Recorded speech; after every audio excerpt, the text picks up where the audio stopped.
Dosa besar tuan-tuan. Dosa besar. Ya. Bismillahirrahmanirrahim.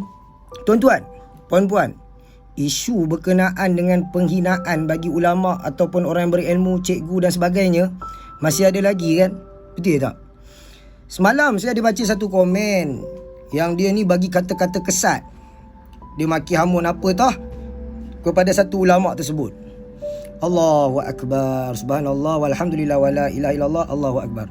Tak kiralah kita ni dalam isu apa, masalah apa, janganlah kita menghina orang yang berilmu, janganlah kita menghina ulama. Saya tak nak screenshot semua tu. Kita doakan semoga Allah beri hidayah kepadanya. Tuan-tuan dan puan-puan rahmati Allah, jangan cakap ulama. Kita hina sesama kita pun dosa besar tuan-tuan. Dosa besar. Ya. Ulama ni, orang berilmu ni, kita ni, negara kita, negara Malaysia ni tuan-tuan dan puan-puan rahmati Allah, sebelum sampainya kalimah La ilaha illallah Muhammadur Rasulullah, siapa yang bawa tuan-tuan? Siapa yang bawa kalimah tu sampai kepada kita sekarang ni? Siapa tuan-tuan? Macam ni cerita dia. Rasulullah sallallahu alaihi wasallam, selepas saja Rasulullah wafat, ni para sahabat semua ni bersedih tuan-tuan dan puan. Tapi Abu Bakar radhiyallahu anhu teruskan, iaitu apa? Perjuangan Rasulullah sallallahu alaihi wasallam dalam membawa Islam. Jadi semua orang ni tetap teruskan membawa kalimah La ilaha illallah Muhammadur Rasulullah kepada seluruh orang tuan-tuan dan puan rahmati Allah. Waktu itulah sampailah kepada orang yang berilmu. Orang yang berilmu, para ulama, imam-imam besar, Imam Bukhari, Imam Jalaluddin As-Sayuti, Imam Junaid. Semua tu tuan-tuan dan puan rahmati Allah, ulama-ulama mutabar, ulama-ulama besar ni, mereka ni bukan bergerak dalam keadaan spontan macam tu je tak. Mereka belajar, mereka menuntut ilmu, mengorbankan segala-galanya, keluarga dan sebagainya untuk mendapatkan ilmu Allah Subhanahu Wa Taala dan menyebarkan agama Islam kita ni. Ya tuan-tuan dan puan rahmati Allah. Siapa contoh yang saya nak bagi? Saya bagi satu contoh ya. Imam Syafi'i. Imam Syafi'i tuan-tuan, dia bergerak ni memang banyak sangat guru dia. Maksud dia apa?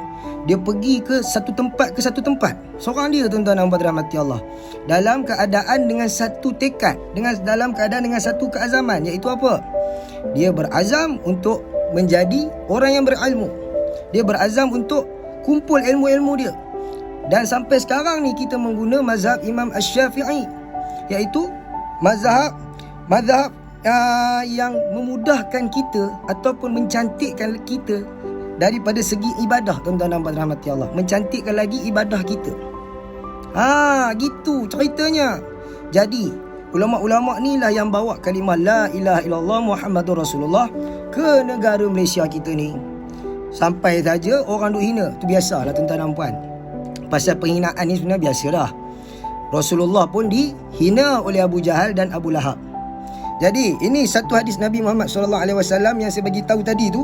Penghinaan bagi orang ni, saudara mara kita ni, adalah satu dosa yang sangat besar. Kata Rasulullah SAW, janganlah kalian saling mendengki, menipu, saling membenci, saling memutuskan hubungan. Janganlah kamu berjual beli ataupun jual beli orang lain. Sebaliknya, jadikanlah kalian yang hamba Allah yang bersaudara. Seorang Muslim itu adalah saudara bagi Muslim yang lain, sehingga dia tidak boleh menzaliminya, menghinanya, mendustakannya, merendahkannya. Takwa itu letaknya di sini. Mana saya tahu? Ni kata Rasulullah, sambil baginda Rasulullah SAW menunjuk ke arah dadanya. 3 kali Rasulullah tunjuk. Cukuplah seorang itu dalam kejelekan selama dia merendahkan saudaranya. Sesama Muslim, hak bagi setiap Muslim ke atas Muslim yang lain adalah haram baginya menjatuhkan maruah, harta dan darah. Hadis ini hadis sahih yang diriwayatkan oleh Imam Muslim. Jadi tuan-tuan dan puan rahmati Allah, janganlah kita menghina. Jangan cerita ulama, malah sesama kita pun dah berdosa besar. Daripada Imam Ahmad bin Hanbal memberi satu keterangan, iaitu apa? Menghina orang yang berilmu, terutama ulama besar, adalah termasuk dalam dosa besar. Ulama Imam Ahmad bin Hanbal, kita tak boleh lawan. Kita ni dengan mereka sangat jauh beza. Mereka dah dapat ilmu yang sangat banyak. Mereka dah dekat diri dengan Allah Subhanahu Wa Taala. Jadi ujian bagi mereka adalah orang yang menghina mereka. tuan-tuan dan puan dirahmati Allah. Betul tak tuan-tuan dan puan? Rasulullah bergerak menyebarkan kalimah la ilaha illallah pun dihina. Sama juga mereka. Kita jauh tuan-tuan dan puan. Jadi boleh tak sama-sama kita berselawat kepada junjungan Nabi kita, Nabi Muhammad sallallahu alaihi wasallam. Harap ini adalah salah satu ilmu kepada kita pada hari ini. Ilmu adalah hidayah, hidayah adalah petunjuk daripada Allah Subhanahu Wa Taala. Semoga menjadi lebih baik. Walaupun kita ni bukan orang yang baik, tapi usahalah untuk menjadi lebih baik. Okey. Assalamualaikum warahmatullahi wabarakatuh.